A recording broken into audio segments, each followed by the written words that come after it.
Ayun lang, pwede. At na paano? Itakilok ba? Hindi siya. Hindi. May, Kapilok pa sa daganan? Ngayon lang? ano na, 2 weeks na. Hindi pa rin magaling. Ano yun eh, sabik sa laro lagi eh. Sabik, grabe ka naman. Ay, hindi ba? Pa-condition lang. Pa-condition lang pala. Sorry. Grabe siya, sabi, addict na yun eh, pangarap buhay na yun. Bayarang kamay, no? Araw-araw dumadayo. Harang ng part. Kahit bata, pinapatulan. Ay, harang ng nasari. Harang ng kid junior. Hindi ko alam paano makakuha dyan. Saan? Sa JTV. Bakit? Bakit? Oo mo wala yung pera. Oo. Hindi na pupunta yun dito. Boss, yung pupunta po si Iron. Hindi na pupunta yun dito. Pangalang ulit kita nakita dito. Oo, hindi na nag-lock. Kanya si Kanso eh. Sabi niya kasi, wala na ba? Sabay eh. Ako, isang buwan din eh. Isang buwan? Galing ako probinsya eh. Sa probinsya. Laguna. Doon ako naglaro. Dami liga yan? Ha? Dami liga doon yan? Dami kaso mga pangpustahan ng liga doon. Mga pangmalaki ang ano. Ayun yung pangit doon, pumipili sila ng size. Eh tayo. Intertown, mga ganun ang usong doon. Dayo-dayo na. No? Lalo sa amin, sa lugar namin. Ano na? Invitational na. Invitational Cup. Kasi ano na sila, semis. Gandang laban. Nandun yung Tagig eh. Player ng NBL. Sila to ulit. Kinuha sila ng Mayor ng Liliw. Player. Gano'n nga per game, no? Tawa ko, isang team sila eh. Sa Harus magpapapakos. Sabi,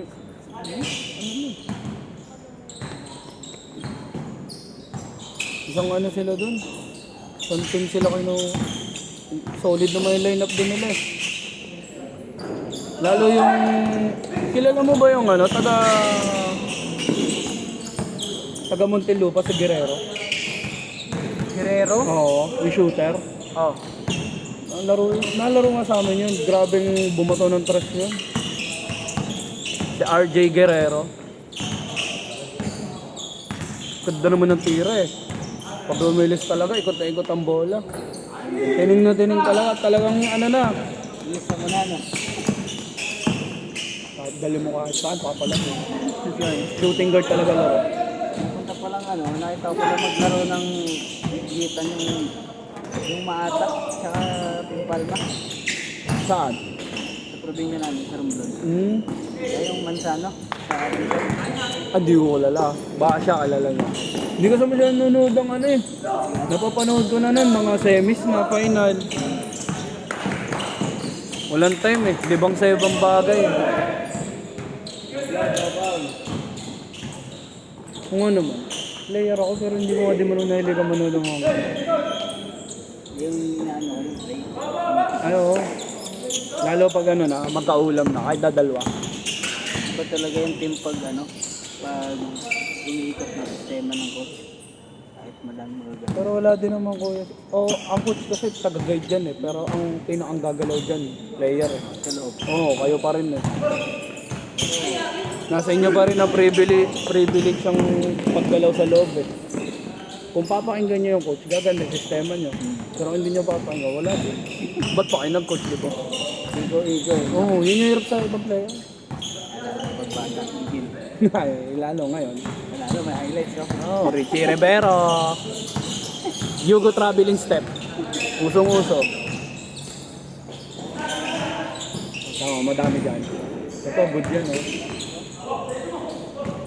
Kasi mamaya may magsisimpot dyan. Ay, Simpot, tingnan mo. yung junior ako nun eh. Saan? Dahil doon? Yung straight ko kasi yung landing ko. Kasi hindi ko natupi. Dati ginagawa ko siya. Kaso, nung nakita ko sa NBA na traveling mo, so parang hindi pwede yun ah. So hindi ko rin. Wala kang sumakit dun eh. Hindi ko na siya ginagamit kahit ano, hindi pa siya ganong hinuhuli. Nung una-una, nung bago-bago pa yun, ginagamit ko yun. Pero nung tumatagal, sabi ko, parang ang pangit tingnan. Maganda kasi dami mo nadadala. Kaso, pag nasanay mo na kasi yun, wala na, tuloy-tuloy na. Hanggang sa Magtataka ba't traveling? O ngayon, ang dami na mong problema. Traveling sila. Tawag ano, ice drop eh. FIBA rules kasi talaga, bawal talaga. Ano yun eh, European League kasi yun eh. Europe ang nagpauso nun. Ligo. Sa kanila pwede yun. Sa FIBA hindi.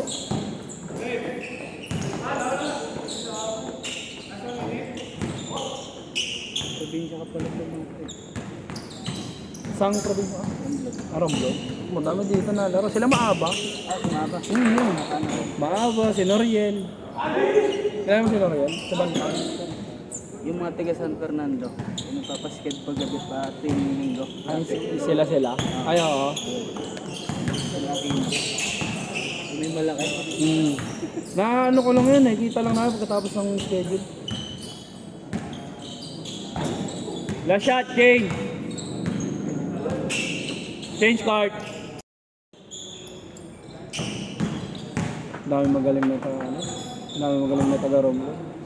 Hindi man ganun madribble pero lakas papasok, lakas mag-shooting. Ang titigas pa. Driver talaga.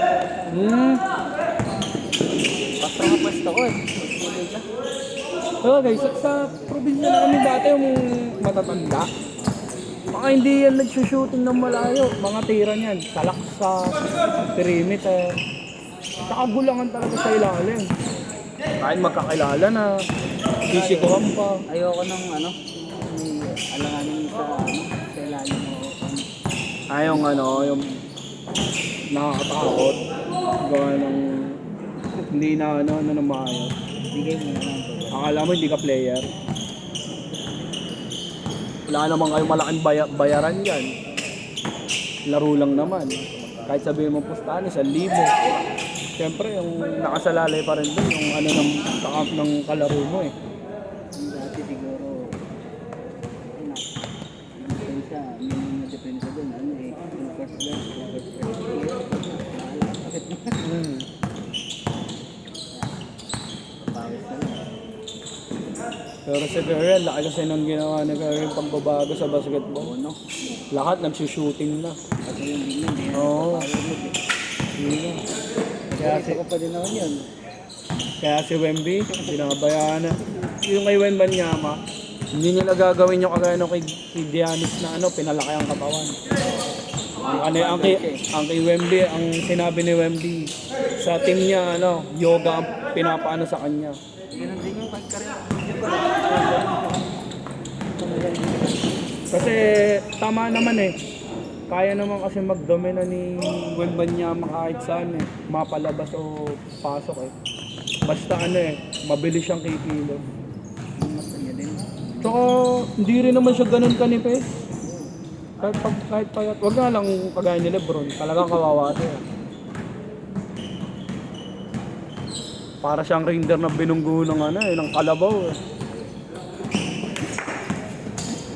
Yung sa FIBA. Pagbuelo ni Lebron.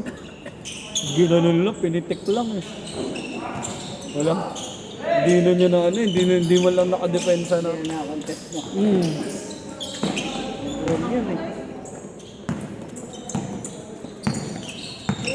Totoo na malakas si Lebron dahil sa edad niyang yun nakakapaglaro pa siya. Pero wag na nilang anuhin talaga na masasabing mas goat pa siya kay Jordan. Dahil ko si Jordan, tinuloy niya yun hanggang mag-retire siya. Hindi aabot ang record ni Lebron doon. Sa totoo lang. Malaran din si Jordan. Hindi naman ako bias kay Jordan. Kay Lebron nga ako dati. Bias ka nga sa Lebron noon eh.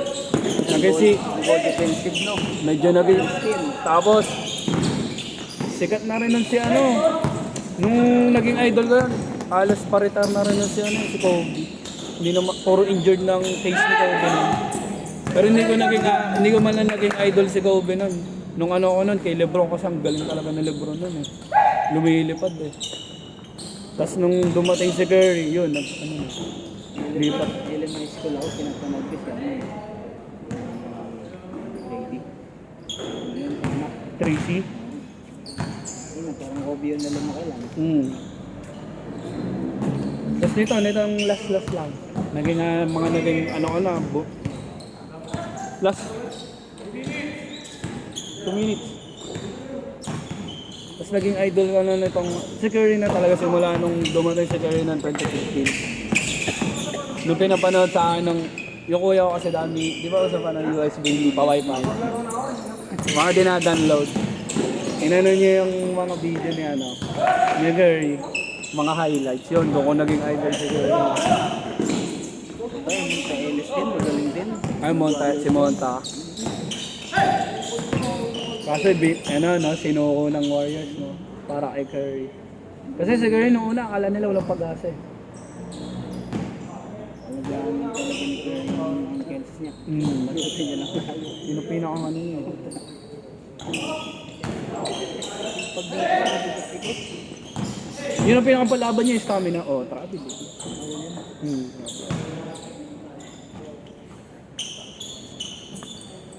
Kasi itong last lately lang, halos naging ano ko na, lagi pinapanood ko. Nung yung kay Curry, shooting lang. Shooting yung kay Curry, madali ng ano yun eh. Mga gusto ko na pinapanood. Kobe, yun. si Kobe, si Jordan, lahat ng mga fade away. Puro fade na ang pinapanood ko. Kasi yung kay Kobe kaya kay Jordan. Yun yung mahirap gawin eh. Ano na kumain? Kumain talaga. Unguardable. Hindi kailangan ng sprint. Tapos, pagdating sa Europe, panonoorin ko, James Harden, Giannis Antetokounmpo. Kasi si Giannis pag nag-Europe, putik na yun, ang haba. Ang maganda pag nag-Euro, mabibenta mo sa shoulder mo eh.